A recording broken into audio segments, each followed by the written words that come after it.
आज हम पढ़ेंगे 12वीं बायोलॉजी के अंतर्गत माइक्रोब्स इन ह्यूमन वेलफेयर, मानव कल्याण में सूक्ष्म जीव।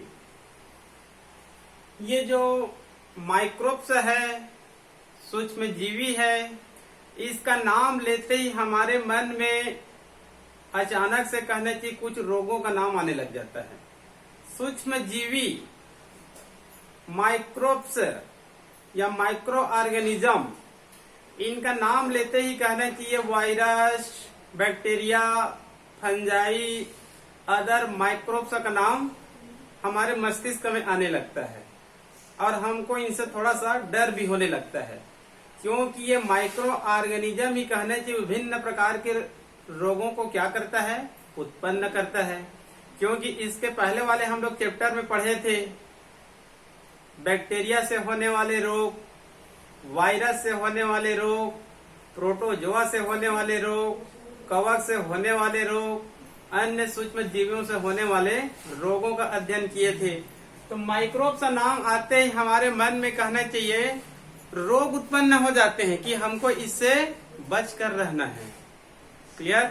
लेकिन कहना चाहिए प्रकृति में हजारों माइक्रोब्स है, तो कम से कम कहना चाहिए हजारों तो नहीं, 100 की संख्या में कहना चाहिए कुछ ऐसे माइक्रो ऑर्गेनिज्म होते हैं, ऐसे माइक्रोब्स होते हैं जो हमारे शरीर के लिए क्या होते हैं, लाभदायक होते हैं। ठीक है जी, मतलब सूक्ष्म जीवी हानिकारक है तो कुछ सूक्ष्म जीवी लाभदायक भी है। जैसे कि वायरस, वायरस कहते ही हमारे मन में कहना चाहिए एक अलग भय पैदा हो जाता है। वायरस वर्तमान दौर में कहना चाहिए कोरोना नामक वायरस से कहना चाहिए भय है। ठीक है, चाहे चेचक का वायरस हो, चाहे मिजल्स का वायरस हो, चाहे रेबीज का वायरस हो, चाहे पोलियो का वायरस हो, चाहे डेंगू का हो, चाहे चिकनगुनिया का हो, कोई भी वायरस शब्द आने से मन में एक भय पैदा होता है। लेकिन ये देखा गया है कि कुछ वायरस हमारे शरीर के लिए क्या होते हैं, लाभदायक भी होते हैं। बैक्टीरिया, बैक्टीरिया के भी अधिकांश प्रजाति क्या होते हैं, रोगजनक होते हैं, लेकिन कुछ बैक्टीरिया हमारे लिए लाभदायक भी होते हैं। कवक, कवक भी हमारे शरीर में रोग उत्पन्न करते हैं, लेकिन कुछ कवक भी हमारे शरीर के लिए क्या होते हैं, लाभदायक होते हैं। तो यहाँ पर उन सूक्ष्म जीवियों का अध्ययन करेंगे जो कहने चाहिए मानव कल्याण में क्या है, उपयोगी है। तो यहाँ पर आप लोगों को माइक्रोब्स का नाम याद करना पड़ेगा, सूक्ष्म जीवियों का नाम याद करना पड़ेगा कि कौन से सूक्ष्म जीवी का उपयोग कहाँ पर होता है। क्योंकि कहने चाहिए यदि आप नेट का एग्जाम दिलाते हैं तो आपको इसको गहराई से अध्ययन करना पड़ेगा, क्योंकि नेट के अधिकांश क्वेश्चन में डायरेक्ट उस सूक्ष्म जीवी का नाम पूछ दिया जाता है। हम लोग पढ़ते हैं सूक्ष्म जीवी तो उपयोगी है, लेकिन वहां पर उस सूक्ष्म जीवी का नाम को पूछ दिया जाता है। तो आपको कहना चाहिए अधिकांश जगह सूक्ष्म जीवियों का नाम को याद करने की आवश्यकता है। क्लियर? जहां पर नाम को याद करने की आवश्यकता नहीं है वहां पर मैं केवल सूक्ष्म जीवी ही बोलूंगा। क्लियर? ठीक है जी, तो आगे चलते हैं। यहाँ पर यह हो गया आप लोगों का इंट्रोडक्शन।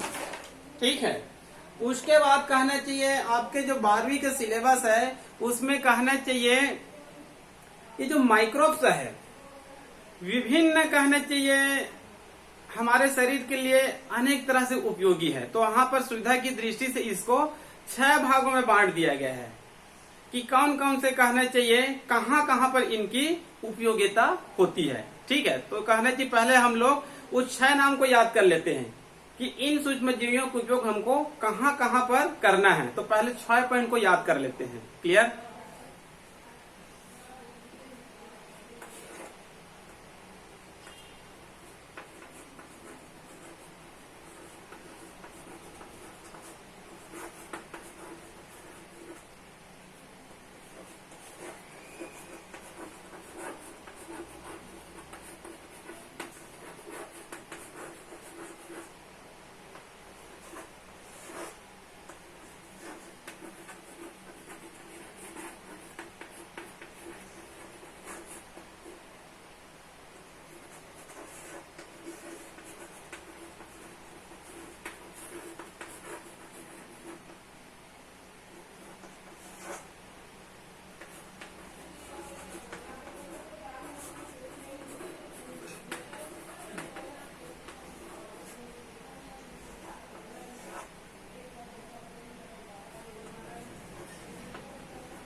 ये कहना चाहिए 6 क्षेत्र दिया गया है यहाँ पर, ठीक है। इन 6 क्षेत्रों में कहना चाहिए सूक्ष्म जीवियों का भूमिका देखेंगे, जो हमारे लिए क्या होती है, लाभदायक होती है। पहले कहने की इस 6 क्षेत्रों को आपको याद करना पड़ेगा। क्लियर? पहला क्या है, माइक्रोब्स की भूमिका पहले क्या है, house hold product. House hold product मतलब घरेलू उत्पाद में सूक्ष्म जीवियों की भूमिका, क्या भूमिका है उसका। क्लियर? दूसरा है इंडस्ट्रियल प्रोडक्ट, औद्योगिक उत्पादन।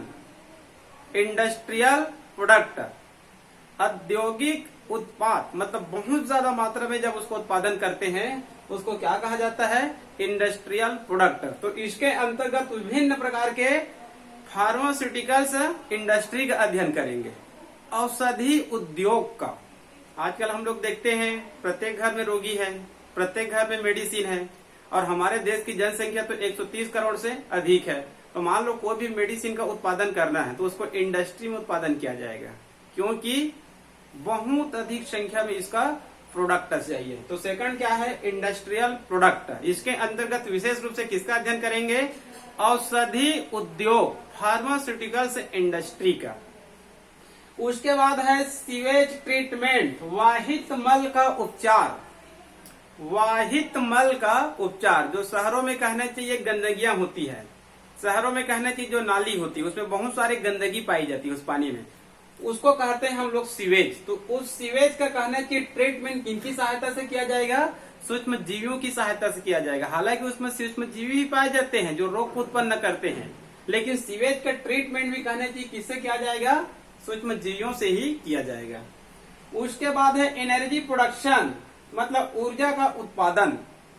इसके अंतर्गत हम लोग बायोगैस का अध्ययन करेंगे, क्योंकि बायोगैस में कहना चाहिए किसका उत्पादन होता है, ऊर्जा। वह ऊर्जा किनकी सहायता से उत्पन्न होती है, सूक्ष्म जीवियों की सहायता से। क्लियर? उसके बाद है बायो फर्टिलाइजर, जैव उर्वरक। बहुत माइक्रो ऑर्गेनिज्म ऐसे होते हैं, बहुत सारे बैक्टीरिया ऐसे होते हैं जो कहना चाहिए भूमि की उर्वरा शक्ति को क्या करते हैं, बढ़ाने का कार्य करते हैं। तो इसमें उन माइक्रो ऑर्गेनिज्म का अध्ययन करेंगे जो कहना चाहिए बायो फर्टिलाइजर, जैव उर्वरक मतलब भूमि की उर्वरा शक्ति बढ़ाने का कार्य करती है। उन सब सूक्ष्म जीवियों का अध्ययन हम लोग किसमें करेंगे, बायो फर्टिलाइजर। उसके बाद है 6 बायो पेस्टिसाइड्स। बायो पेस्टिसाइड्स मतलब हानिकारक जीवों को, अनैच्छिक जीवों को नष्ट करना, क्या कहलाता है, बायो पेस्टिसाइड्स। आजकल इसका कम उपयोग किया जाता है आधुनिक समय में। आधुनिक समय में कहना चाहिए हम लोग कोई भी एग्रीकल्चर दुकान में जाते हैं तो वहां पर बहुत सारे कीटनाशक दवाई, खरपतवार नाशक दवाई, मेलाथियान, वो बहुत सारे होते हैं, उन सबका उपयोग करते हैं। लेकिन ये नेचुरली है, ये बायो पेस्टिसाइड्स मतलब अनैच्छिक जीव, हानिकारक जीवों को नष्ट करना, क्या कहलाता है, बायो पेस्टिसाइड्स। इसके अंतर्गत 2 अध्ययन करेंगे, बायो हर्बिसाइड्स और बायो इंसेक्टिसाइड्स। बायो इंसेक्टिसाइड्स में हम लोग इंसेक्ट को नष्ट करेंगे, कीटों का, और बायो हर्बिसाइड्स में खरपतवार, वीट कंट्रोल करने का कार्य करेंगे। मतलब ये नेचुरली है। ये जो आजकल कहना चाहिए जो नियंत्रण हो रहा है वो आधुनिक है, रासायनिक पदार्थों से। तो रासायनिक पदार्थों को हमको कम करना है, क्योंकि उससे पॉल्यूशन क्या होती है, बढ़ती है। तो यहाँ पर उन सूक्ष्म जीवों का अध्ययन करेंगे जो कहना चाहिए बायो कंट्रोल मतलब जैव नियंत्रण करने का कार्य करती है। तो इसमें कहना चाहिए माइक्रोब्स इन ह्यूमन वेलफेयर, मानव कल्याण में सूक्ष्म जीव। तो भिन्न प्रकार के सूक्ष्म जीव है जो हमारे कल्याण में योगदान देते हैं। तो इसे यहाँ पर 6 क्षेत्र का अध्ययन किया गया है। क्लियर? पहले आप लोग इस 6 क्षेत्र को आप लोग याद कर लेंगे। ठीक है, पहला है घरेलू उत्पाद में, और सेकंड है औद्योगिक उत्पाद में, और तीसरा है सीवेज ट्रीटमेंट, और चौथा है ऊर्जा उत्पादन, और पांचवा है बायो फर्टिलाइजर, और छठवा है बायो पेस्टिसाइड्स। इसी का हम लोग कहना चाहिए पॉइंट टू पॉइंट अध्ययन करते जाएंगे। तो सबसे पहला अध्ययन करते हैं हम लोग house hold, microbes in house hold product मतलब घरेलू उत्पाद में सूक्ष्म जीवों की भूमिका।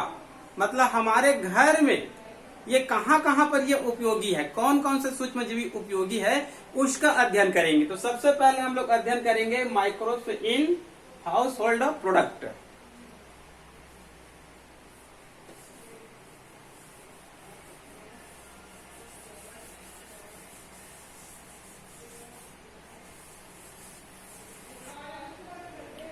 पहला हम लोग अध्ययन करेंगे microbes in house hold product, घरेलू उत्पाद में सूक्ष्म जीवियों की भूमिका। तो यहाँ पर आपके पुस्तक में 10 घरेलू उत्पाद दिया गया है जिसमें सूक्ष्म जीवियों की उपयोग किया जाता है। ठीक है, तो कुछ तो ऐसा है जिसको पढ़ाने की आवश्यकता नहीं है। वैसे इसको आप लोग एक बार पढ़ेंगे तो याद हो जाएगा। इसमें आप लोगों को केवल सूक्ष्म जीवी का नाम याद करके रखना है, क्योंकि आप कंपटीशन परीक्षा दिलाएंगे तो उसमें सूक्ष्म जीवी का नाम को पूछ दिया जाता है। आप 12वीं दिलाएंगे, मान लो कह रहे हैं कि 1 या 2 नंबर का आएगा, 1 नंबर का आएगा, उसमें डायरेक्ट सूक्ष्म जीवी का नाम पूछ दिया जाता है। क्लियर? तो पहले कहना चाहिए मैं 5-6 पॉइंट लिख देता हूँ किस किस क्षेत्र में ये उपयोगी है।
यहाँ पर मैं कुछ पॉइंट लिख दिया हूँ। ठीक है जी, इन सबको याद रख लेंगे। हाउस होल्ड प्रोडक्ट है, घरेलू उत्पाद है, मतलब इसको घर में बनाते हैं, किचन में बनाते हैं। क्लियर? तो पहला मैं यहाँ पर लिख दिया हूँ कर्ड, मतलब दही।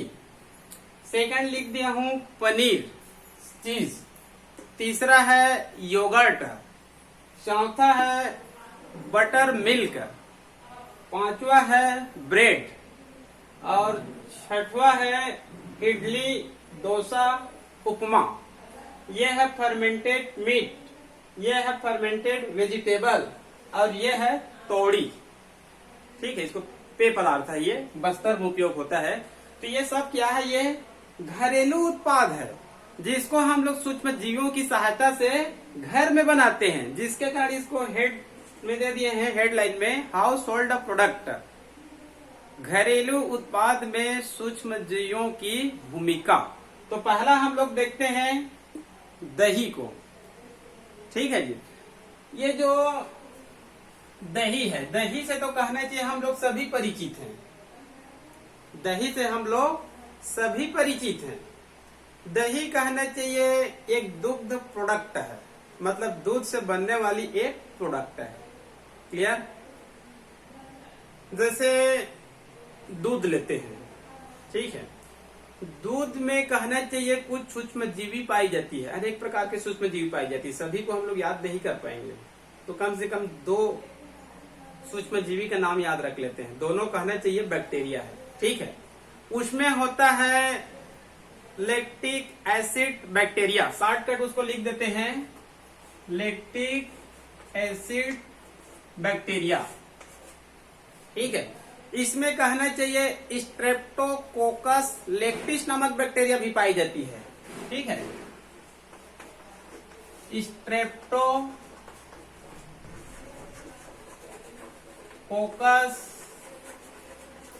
लैक्टिस नामक बैक्टीरिया भी इसमें पाई जाती है। ठीक है, कई प्रकार की बैक्टीरिया होती है, ज्यादा हम लोग याद करेंगे तो कंफ्यूज हो जाएंगे। 2 बैक्टीरिया याद रख लेंगे।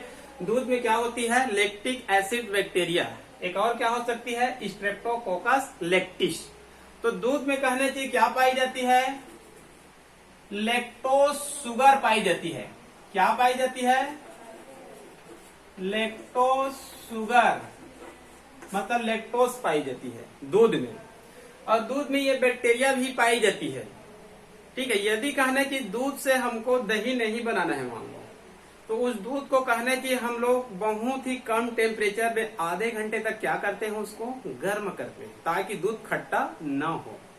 तो आधे घंटे तक कहना चाहिए यदि हम लोग कम टेम्परेचर में गर्म करते हैं तो ये बैक्टीरिया क्या हो जाती है, उसमें से नष्ट हो जाती है, मर जाती है। ठीक है, और ये जो दूध होता है दही में नहीं बदल पाती है। ठीक है, लेकिन हमको यहाँ पर किसका निर्माण करना है, दही का निर्माण करना है।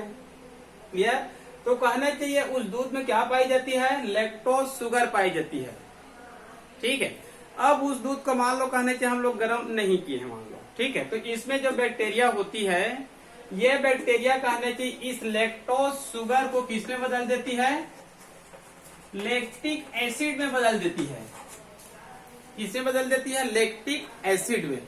अब ये लैक्टिक एसिड दूध में पाए जाने वाली प्रोटीन को, दूध में पाए जाने वाली प्रोटीन को कोगुलेट करके, स्कंदित करके दूध को किसमें बदल देती है, दही में बदल देती है। ये लैक्टिक एसिड दूध में पाए जाने वाली प्रोटीन को कोगुलेट करके, मतलब स्कंदित करके दूध को किसमें बदल देती है, दही में बदल देती है। और इस प्रकार से हमको किसकी प्राप्ति हो जाती है, दही की प्राप्ति हो जाती है। दूध से अच्छा दही को माना जाता है, दूध से अच्छा दही को माना जाता है, क्योंकि दही में विटामिन B12 पाया जाता है और कार्बनिक अम्ल, ऑर्गेनिक एसिड भी उसमें पाई जाती है। क्लियर? तो इस प्रकार से दही एक क्या है, दुग्ध का प्रोडक्ट है। आप लोग को याद होगा जो दही होता है उसको कहने की यदि हम मथने का कार्य करते हैं तो उसमें से मक्खन और बटर मिल्क भी प्राप्त हो सकती है। दही को मथ कर मक्खन एवं बटर मिल्क भी प्राप्त किया जा सकता है। क्लियर? ये हो गया आप लोगों का पहला प्रोडक्ट दही। क्लियर हुआ? सेकंड है पनीर, इसको इंग्लिश में चीज कहते हैं। ठीक है, याद रख लेंगे। इंग्लिश में भी एक बार नीट में क्वेश्चन आया था, हिंदी में भी चीज लिखा गया था और इंग्लिश वर्जन में भी तो चीज ही रहेगा। तो यदि आप पनीर याद किए हैं लेकिन इंग्लिश में चीज नाम याद नहीं किए हैं, ठीक है, तो नीट में कोई जरूरी नहीं कि पनीर ही लिखे, उसमें कहना चाहिए चीज भी लिख सकता है हिंदी में। क्लियर?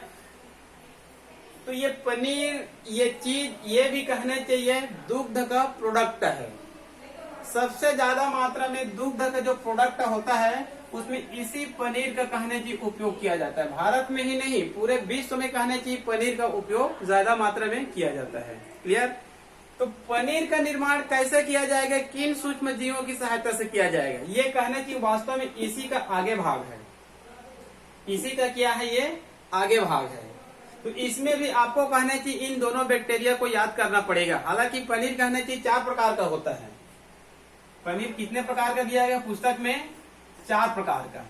चारों प्रकार को याद रख लेंगे। पहला लिखा गया है उसमें कच्ची पनीर, सेकंड लिखा गया है पक्की पनीर, और तीसरा लिखा गया है रॉक फोल्ड पनीर, और चौथा लिखा गया है केमेम बर्ड पनीर।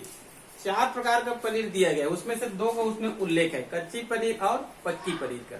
ठीक है, दोनों में ज्यादा अंतर नहीं है। ठीक है, देखते हैं कच्ची पनीर और फिर पक्की पनीर। ये जो पनीर का संबंध है दही से ही है, मतलब दही का ही कहना चाहिए आगे चरण है। जैसे ये दही में जो बताया था ये क्रिया उसमें भी होगा। मतलब दूध में क्या पाई जाती है, लैक्टिक एसिड बैक्टीरिया पाई जाती है और स्ट्रेप्टोकोकस लैक्टिस नामक बैक्टीरिया पाई जाती है। इस बैक्टीरिया को भी इसमें आप लोग याद रख लेंगे पनीर में। क्लियर? इसमें कहना चाहिए नीट में एक और बैक्टीरिया का नाम दिया गया था। बैक्टीरिया का नाम था ल्यूकोनॉस्टॉक। बैक्टीरिया का नाम है ल्यूकोनॉस्टॉक। ठीक है, ल्यूकोनॉस्टॉक और स्ट्रेप्टोकोकस लैक्टिस और लैक्टिक एसिड बैक्टीरिया, ये सब दूध में पाई जाती है। ठीक है। ये सब बैक्टीरिया क्या करती है, ल्यूकोनॉस्टॉक और ये दोनों बैक्टीरिया दूध में पाए जाने वाले लैक्टोज शुगर को लैक्टिक एसिड में चेंज कर देता है। और लैक्टिक एसिड क्या कार्य करता है, दूध में पाए जाने वाले प्रोटीन को स्कंदित करके दही का निर्माण कर देता है। उसके बाद कहना चाहिए जो दही प्राप्त हुआ है वही इसका आगे का भाग है। इसमें क्या किया जाता है, नींबू का रस भी इसमें डाल दिया जाता है ताकि इसमें फटने की क्रिया आसानी से हो। दूध ले लेते हैं, दूध को हल्का टेम्परेचर में गर्म करते हैं और इसमें नींबू का रस भी डाल देते हैं ताकि वो आसानी से फट सके, मतलब आसानी से उसमें क्या हो जाती है, दही बन गया या फिर फट गया। घर में जो बनाते हैं उसमें क्या करते हैं, उसको हल्का टेम्परेचर में आधे घंटे तक गर्म करते हैं और उसमें नींबू का रस को क्या कर देते हैं, डाल देते हैं, तो दूध क्या हो जाती है, फट जाती है। फटने के बाद कहना चाहिए उसको हम लोग एक कपड़े की सहायता से क्या कर देते हैं, उसको छानने का कार्य करते हैं। ठीक है, तो जो दूध का कहना चाहिए जो दही वाला भाग होता है, कोगुलेट भाग होता है, वो कपड़े में रुक जाती है और जो मट्ठा वाला भाग होता है वो नीचे चली जाती है। छान कर कपड़े में छानते हैं तो जो पानी वाला भाग नीचे चला जाता है उसको मट्ठा कहा जाता है। उसमें 93% वाटर होता है और 7% लैक्टोज शुगर होता है और कुछ मिनरल्स भी होता है। ठीक है, लेकिन जो कपड़े में छनने के बाद जो बच जाती है वो दूध का कहना चाहिए प्रोटीन या फिर स्कंदित भाग होता है। ठीक है, वो अलग हो गया और मट्ठा क्या हो गया, अलग हो गया। तो यहाँ पर मट्ठा को हमको नहीं लेना है, जो कपड़े में छानने के बाद जो बचा हुआ है उसको लेना है। ठीक है, अब उसमें से कहना चाहिए हल्का सा पानी को भी क्या कर देते हैं, हम लोग निकाल देते हैं। अब उसमें से पानी निकल गया, अब उसके बाद कहना चाहिए उसको हम लोग कपड़े को अच्छे से दबा देते हैं और थाली में रख देते हैं और उसमें किसी वस्तु, वजनदार वस्तु उसमें क्या कर देते हैं, दबा देते हैं। तो कुछ समय बाद 2-4 घंटे बाद हमको उसमें सॉफ्ट पनीर की प्राप्ति होती है, स्पंजी पनीर की क्या होती है, प्राप्ति होती है। तो यह हो गया आपका कच्ची पनीर। पक्की पनीर भी सेम उसी प्रकार से बनाया जाता है। अंतर यह होता है कि पक्की पनीर बनाते समय इसमें कहना चाहिए एक रेनेट, एक कहना चाहिए रेनेट को उसमें डाल दिया जाता है। ये रेनेट क्या होता है, ये जो बछड़े होता है उनके अमाशय से प्राप्त होता है, बछड़े के अमाशय से प्राप्त होता है और ये जमा हुआ दूध होता है जिसमें रेनिन नामक एंजाइम पाई जाती है जो दूध में पाए जाने वाली प्रोटीन, दूध में पाए जाने वाली केसिन को पैरा केसिन में चेंज करती है। पक्की पनीर बनाते समय हमको रेनेट की आवश्यकता पड़ती है।